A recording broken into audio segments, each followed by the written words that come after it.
Hey friends, Jessica Mason here with the sober story that I said I wasn't going to record, and everybody but me knew I was lying. So I don't know when I'm going to post this, but I am recording it 5:30 in the morning on July 30th. I broke my sobriety intentionally. I didn't just slip up. I made the decision that I was tired of the count.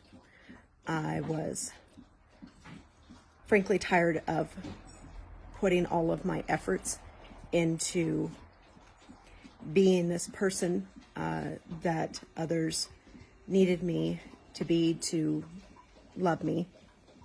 And my core issue is feeling unlovable, that if somebody discovered all the things about me, that they wouldn't love me. And so I've tried to change those things to be lovable.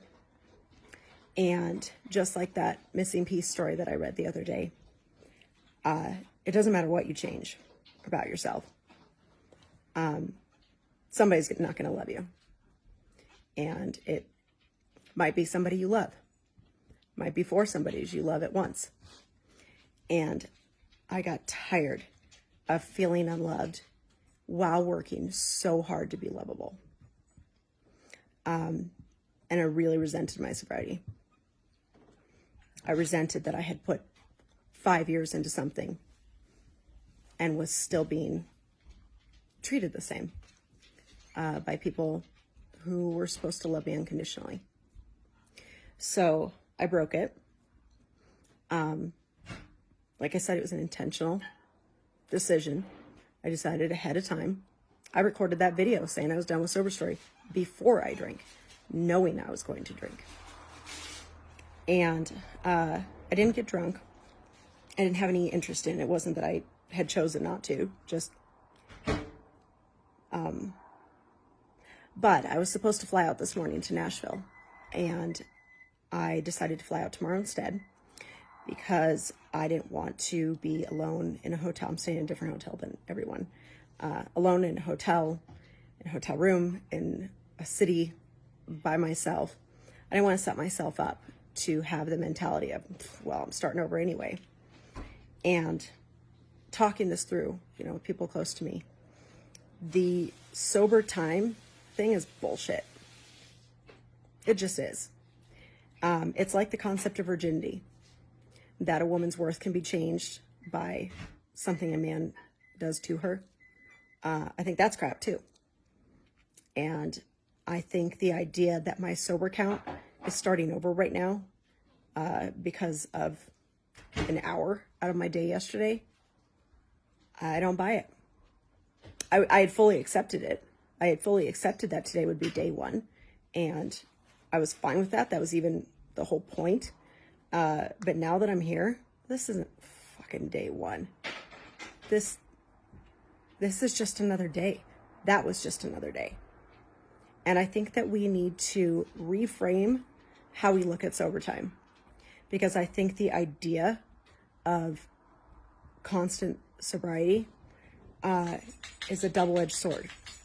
For at times it can give you power and you choose not to drink because of your time. But what's to stop me for drinking today for the next week? The sober time's already broken. And I just think that's crap. I think that if you have a lapse, or I just don't think that years of your life can be wiped out by a day. And I've seen people break their sober time. And I think that we can change the language. Instead of saying, I have been sober since this date. And frankly, I mean, I get that for an alcoholic, even having a minimal amount of alcohol breaks sobriety. But I was still sober. At no point did I ever feel not sober. There have certainly been times that other things have made me feel not sober. But because I wasn't drinking alcohol, I maintained my sobriety. It's just too rigid. Hi, baby. But saying things like, I stopped drinking 5 years ago. And even saying, I've been sober for 5 years. Oh, the loves. I've been sober for 5 years and 1 month is 5 years, 7 months, and 1 day. That's funny. 7 months and 1 day. Okay. Or 2 days. It's the 30th. 5 years, 7 months, and 2 days. All right. So I've been sober 5 years, 7 months, and 1 day. I won't say I've been sober since this date, 5 years, 7 days, or 7 months ago. I won't say that anymore. But I still have 5 years and 7 months of sobriety. And I get that it's different for everyone, and I'm not speaking for the whole sober community. But I do think that setting people up for binges, it's 5 a.m. Dogs are like, ew, we're up early. I think that setting people up with sober time is a mistake. And I don't think that 1 day out of the last 5.5 years does anything. There, I said it. I don't think it does anything. And I don't think I am any more or less deserving of love today than I was yesterday or than I was the day before. Because your sobriety does not change your worth. And if you are jumping through hoops to get somebody to love you, walk on. And it doesn't matter if they are the love of your life. It doesn't even matter if they're your own kid. I give love freely, and I deserve it in return. And if there are people that I love who can't love me right now, that has to be okay. Doesn't mean it doesn't suck. Doesn't mean it doesn't hurt. But it doesn't change me. It doesn't change my value. And neither did drinking yesterday. I didn't feel any different. I didn't feel out of control. I didn't feel worthless. All of these things that I had built drinking Jessica up to be. I wasn't any different yesterday than I was the day before, or that I am in this moment. I get that when I was drinking consistently that I was going through a really hard time. But the drinking was a symptom of what was going on. And yesterday was a manifestation of how out of control I felt over how people perceive me.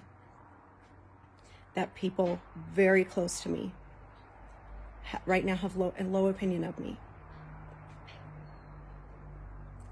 But that's not on me. It's very sad. But it's not on me.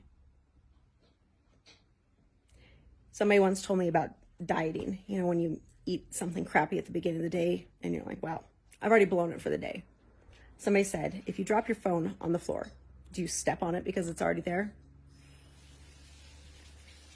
Every minute of your life matters.